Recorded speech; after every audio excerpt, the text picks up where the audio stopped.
Hey everybody, I'm Sean Robinson. I'm Carson Grubaugh. And I'm Brandon Graham. Welcome to Live in the Line. Are you eating some oatmeal there? You look like you got a little stir cup of oatmeal.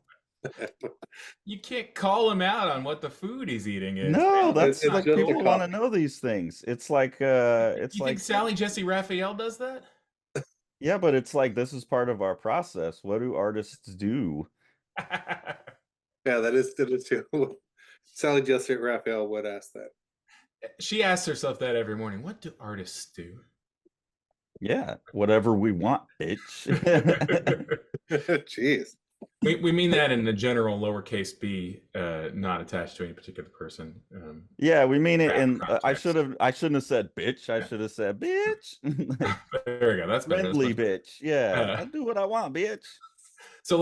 now that we turned off half our audience, Yeah, uh, because we have so many people who hate the word bitch in our audience.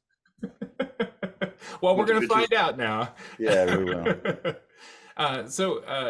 This is something that we're kind of mulling over what to talk about today because we have a mega video coming up here that we're going to do. But uh, Brandon had brought up something that I've kind of just seen around. It's almost like part of the wallpaper for a certain age, let us say a certain age of cartoonist, which I think probably all of us fit into uh, this segment that I'm talking about.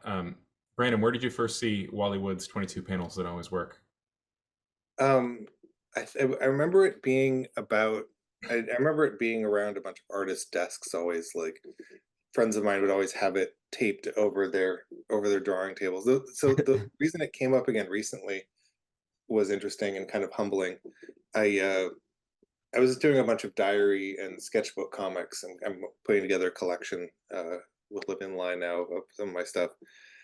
And I had this moment of cockiness where I was like, I should do my own version of Wood's 22 panels that always work. And so without looking at his, I started drawing out like specifically I was like, oh, reflections are a good thing, and also having these kind of long distance shots through things. I basically drew a couple panels, and then I looked his up, and I had almost exactly copied in my head the exact panels he'd done, and I was like, oh Jesus, he already got me. Yeah, and we should say there's a misnomer right in the title here. So this handwriting here, this assembly, this document, if you want to see a nice high-res version of it, it's a Moment of Cerebus blog has the best scan I've ever seen. This is actually Larry Hama, his handwriting and his assembly. And Larry Hama was is still a fantastic writer. He wrote. He's probably best known for writing Next Man. Oh, I was joking.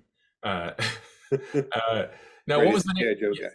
Yeah, he wrote the GI Joe comics for many many many years, and he was a little known fact. One of the reasons that that comic was so visually consistent and good is he actually did thumbnails for all of his for all of the Mm. artists that he worked with. So you love that Michael Golden GI Joe issue. You actually also love the layout skills of Larry Hama, and he was a cartoonist in his own right, and uh, he worked with Wood as an assistant and apparently was telling somebody a story about this particular phenomenon of him always knowing how to fill things in, and went through and photocopied a bunch of stuff and put it up on the wall one day. And so that's about the extent as far as what I know about the background of this thing. Um, but the actual utility of it is pretty damn high, I'd say. So, where did Larry Hama cut and pasted the images in here, or did Wally Wood choose the Yes. images? No, as far as I know, this is all Wally Wood uh, drawings, um, but Larry Hama cut them up and put the lettering in. Where did he get these drawings from? Because they don't look like finished panels. They look like sketches just to communicate an idea.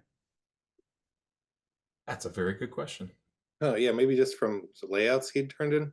Yeah. Also, I remember my friend John Arcudi of BPRD fame is always talking about. Uh, he's always very specific about calling him Wallace Wood because I don't. I'm not sure if that was what he dramatically preferred, but I guess that is Oh, probably what Wallace. Arcudi prefers. Wallace Wood. On here it says Wally Wood.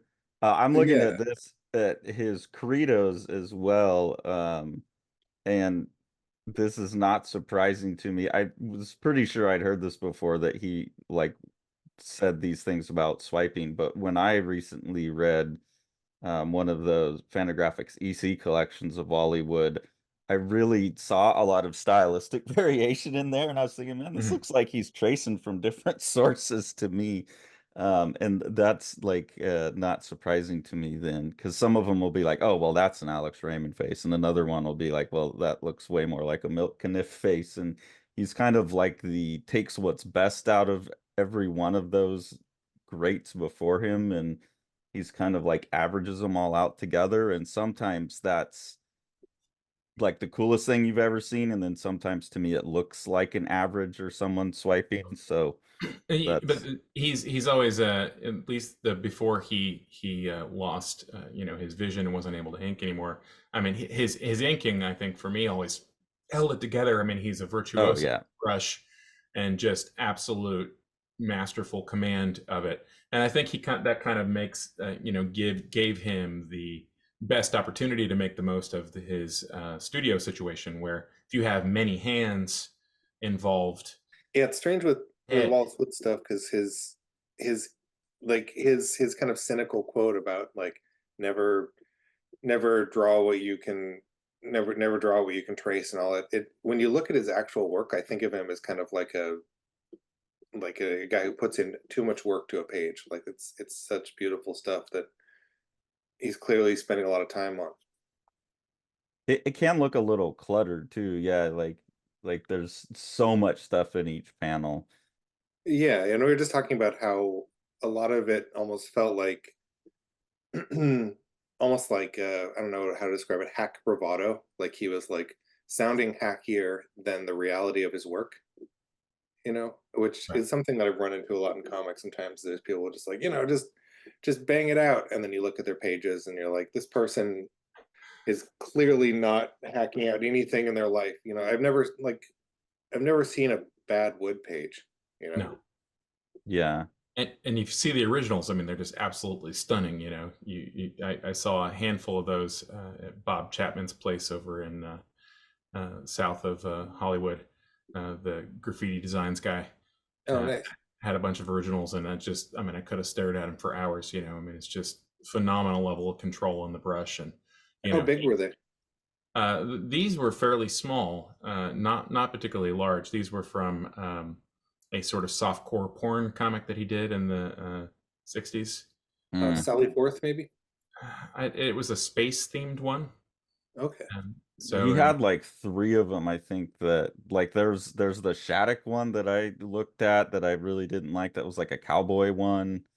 And then there was the I'm gonna forget. There was a third Cannon, maybe was I the think other that's the one. one. Yeah.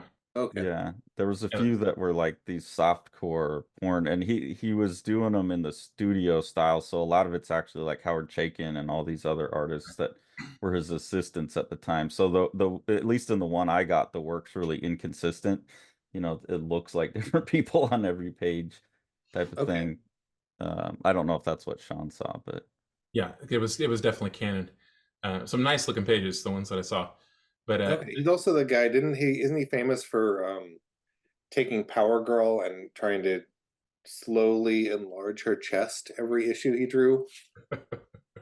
Wally Wood, I didn't know that.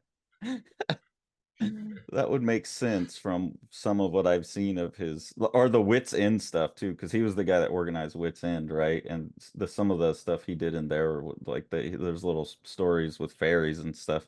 He definitely wanted to be drawing large-chested naked women. if you're drawing 10, 15 hours a day, your interests are going to show up, I think, in your work. Yeah. So, anyways, looking at these, do we want to break them down individually or? Yeah, and I used to have this up over my drawing desk, and I can't say I referred to it very often. But when you're stuck for something, I'll be damned if this is not a really interesting resource, because the always work part, I think, is the right thing. Each of these things seems to have some kind of meaning all by itself, but that meaning is all context dependent. Like, small figure Ben Day. So referring specifically to a certain type of, dot or whatever, but really what it's saying is a small figure surrounded by some type of, pattern or something like that. And if you think about that, like that it has meaning, right? But that meaning is actually dependent on the panel that comes before it and the panel that comes after it. So you can essentially insert this little widget into your already functional thing, and you're not screwing anything up. Yeah. At least for some of those, that's the sort of reality of it, especially like the downshot cast shadows. I mean, so that's another example. Like that can give something a little bit more gravity, but it's not going to convey meaning all by itself, I don't think. Right. Yeah. The only one on this that I really, yeah, the only one in here that I don't know if I use very much is the second to last one, the close up of the newspaper. Well, that's actually one of my favorite like comics formalisms is like documents existing within the world of the story. What do you call that, Sean? Diegetic? Yeah, so that's a diegetic information dump. I don't know exactly. Yeah, diegetic meaning it's taking place within the world as opposed to external from the world, which would be non-diegetic. Okay. Yeah, and I'm always much more likely, like if all of a sudden the comic turns into a novel, like I'm much more likely to, like at the back of Watchmen, I'm not very likely to read all that anymore, even though it is kind of in the world. But if a character were to like pick up that document and read it, then I would read it. But like that stuff at the end, usually I'm just like, I don't know, you should have put it in your story. Like Okay. it's like Shiro's notes, like Right. I skipped the Watchmen in Watchmen the Pirate Right. comic in there. I've never read that. Just like, okay. you don't need to. It has nothing to do with the rest of the story. Hmm. Sean just get what? Uh, no, Watchmen's not as good of a book as everyone says it is when they came up with a better mechanism in the shitty movie for like getting rid of the squid entirely and having Dr. Manhattan be the thing that unites people in fear. It's like, yeah, that's a much better way Then you to don't have get the that big in. space squid. Look, Say that space again. squids need no justification, Carson. Yeah, yeah, that's also my argument. Yeah, But they it's like justify I feel themselves. like the movie worked just as well with like the story works just as well without the pirate stuff. Anyways, yeah, the I don't pirate know stuff when makes I'm it. looking at these like maybe I'm the only person that didn't have these taped up above my desk. I've seen them before, but to me, a lot of them just look the same. Big head, extreme close up. It's like you just you cut off the mouth now as well as the chin. Like You that's need to go just closer. yeah. Like, where's the third one that's like eyes only? Like those seem pretty related. The ones that make sense to me are like the back of head, part of head profile, no background. Especially because they're talking about the dumb writer has a bunch of lame characters sitting around talking. I definitely found when I was like a young guy hoping to be a professional comic artist and I was working with, hopeful writers online.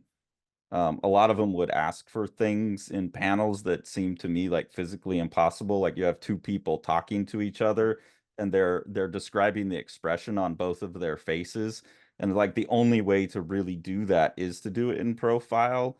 And so like comic artists have to come up with these other mechanisms like maybe this next one here where a character's turning away from somebody so you can see both of their faces, but a lot of times that just doesn't make sense in the context of what the writers asked for, and that always used to really frustrate me. So like those Right. ones are like, here's how you deal with some situations that you may not know how to deal with, but a lot of these just look repetitious to me, I to was be So you thinking honest. what ones could be added to, because I was thinking when I did a issue of Adam Warren's Empowered years ago, and he was really intent on me showing the character's facial expressions when I wasn't when I was like doing an action scene and they were talking, And the way I Yeah. got around that was through a thing I picked up from Adam Warren, where you have a word balloon that has a little drawing of a character's face in the word balloon. So you get the facial expression in there, and also you can get the action scene in the same panel. And also, I was thinking there's a Jose Munoz Hmm. technique that I feel like could be added to this, which is showing an extreme far away of like the building the characters are talking in, and Right. seeing an external thing where two characters are doing something else. Like there's a thing in Alex Sinner where the main characters are talking, and you just see like outside of the window that they're talking at, there's a construction worker whose eye's been hurt, and someone's taking a photograph of it. And there's a little arrow that says like Pulitzer Prize winning photograph, and it's like it's showing that like other things are going on in the world at the same time as the story, which I think is a nice kind of build on the That's comic feeling like a real that's one place. of my favorite that I've seen for dealing with like people are just talking forever is what Mhm. you're talking about, and it throws in like these little side plots that just flesh things out. I noticed that when I was reading the Lex Center stuff as well, and realized that that's where Eduardo Hizzo and or Brian Azzarello got that from, because Sure. Hizzo will do that all the time as well in his stories. He'll switch to like something playing out in the background. And yeah, that to me is much more sophisticated than any of these. And really, you could like, he's just like, use a silhouette. And then I don't know, there's Yeah. silhouettes in like 6 of these or something. And then depth. And then he has the 3 stage. It's like, okay. Well, I don't think these are intended to be sophisticated. I think these are intended as ways to move forward when you've got a blank there. The sort of distracted, like second tier story thing. The first time I ever saw that was in a Usagi Yojimbo story, a short story before the series was a series that ran in Critters, which was a early Fantagraphics publication. It was Back like when Fantagraphics did furry anthologies. right, exactly, right. Like almost furry anthology. It had like Albedo and a few other things in there that actually were probably genuine, like furry type things. But anyway, Usagi Yojimbo had this short story had a bunch of those little dragon things running around while the characters were talking for a long period of time, The and you could tell. Tokaj. Yeah, he obviously like ran out of steam for depicting their faces during the conversation, and just had these guys running around having a little tussle while everybody was talking. But yeah, that'd be interesting to see. Like, this is clearly like a early to mid '60s approach to this comic approach, and I think it's very sophisticated for the stuff of the time, and definitely like functional in the way that we're talking about. But like, I'd be very curious to see like what would an updated version of this, because like the 2024 version might be like, throw in some Photoshop color here, make sure that none of your lines are black. I want to talk about the 3 stage panel a little bit too, because Yeah, maybe I'm misreading this, but I always think of that as like there's like a shorthand for perspective where you do foreground, middle ground, and background. right. Yeah. Um, and it's kind of like if you have like a small panel and you just do like the foreground, middle ground, and background, then you can kind of avoid uh, actually figuring out the perspective in it. Hmm. Like I remember seeing uh, some John Romita Senior panels in his Spider-Man where the perspective was clearly just wrong, but because it was such a small enclosed panel and he was doing kind of the 3 stage thing, it worked out fine. And if he'd drawn it correctly, then he would have not been able to include all the information that he wanted. Yeah, I've seen that a lot with like heads that are way too low down, like someone's sitting down, but they're obviously standing up. Um, There's I think actually I an learned example that a lot in your from book, Dave. Brandon. Right. What's Yeah. that? No. I said, oh, you actually pull out an example of that in your book, Surviving on Mars. You dissect a superhero comic, Oh yeah, there's a Doom Patrol Doom issue where Patrol. Yeah. I take a panel and I break down that the establishing shot in the panel, uh, the closer up panel is completely messed up perspective, and kind of how I would fix it or if it's worth fixing. Right. Yeah. That's a type of comic I would like to see more of. I don't know why I should hate this type of thing, but those kind of like formal analyses of how comics work done in comics, I think would be that's something that I have like set in the back of my mind as something that would be fun to undertake. Sure. Like really take like a whole like really famous, I don't know, 8-page story or something, and then you could get like a 40-page book out of breaking it down, the mechanisms, how it works, and Intense. it would be What fun. story would you pick? I don't know. I have no Christine's idea. Master Race. Might as I well would go say for it. either Master Race or Pictopia is another really good one. Yeah. Hmm. Yeah, I that came into my mind reading uh it was a Johnny Craig.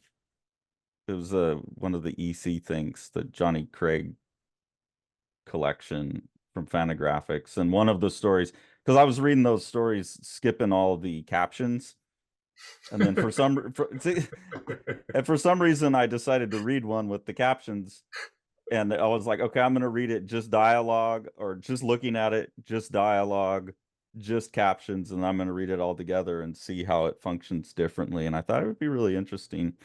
Because that one, the captions were actually used well. It's not the typical Feldstein Right. completely ignorable stuff. Um, so I thought that was interesting. That's what put the idea in my head. And Brandon's done that in like the Image Plus, those covers you were doing that kind of stuff. Oh The yeah, inside those are front in covers. my Royal Boiler art book. Hmm. Um, yeah, I remember kind of breaking down like what music in comics is always a big thing to think about, um, like how people convey what is cool in a comic book, because there's often an assumption when I think people forget that their taste is not universal. And Yeah. so there's a thing that happens a lot in music and comics where somebody is just like holding a microphone with their mouth open, and the creators kind of sometimes assume that that is cooler than the reader. Yeah. And so sometimes you're just like, "What- this dork with their bad taste in music," you know? You got to make sure every band in a comic has to be a jazz band.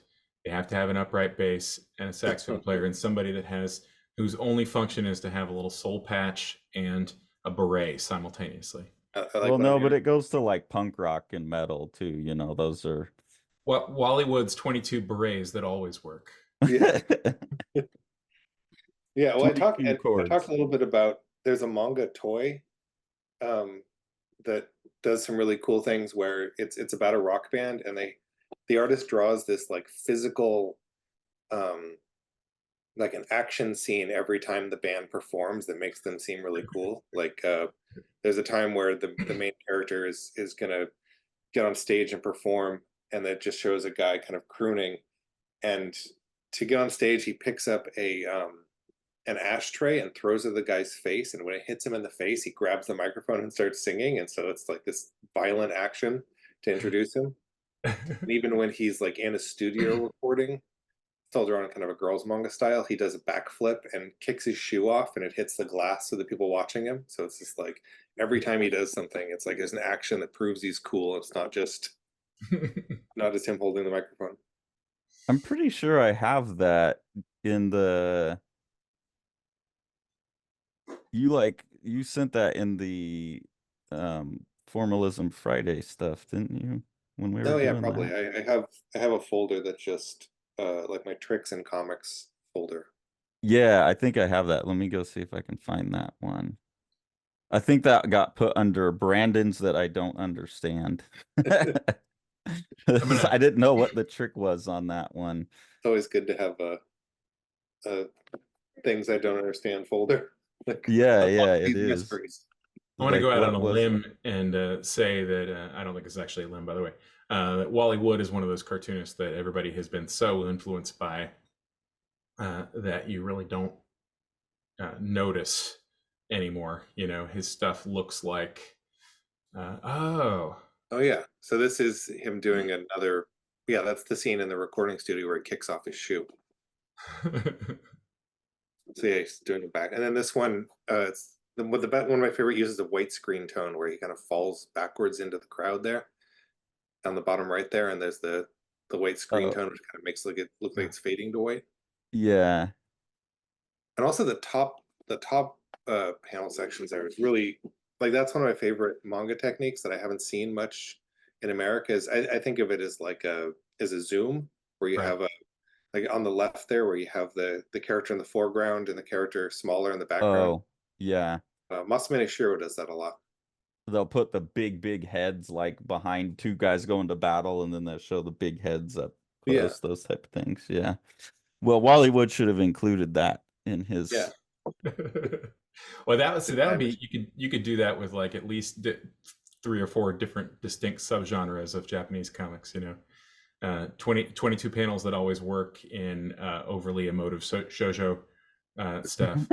22 panels that always work in overly battle conscious shonen stuff. You know what I mean? Like, Overly testosterone ridden young boys Right. comics. Yeah. My theory about shoujo comics is that they're showing the emotion.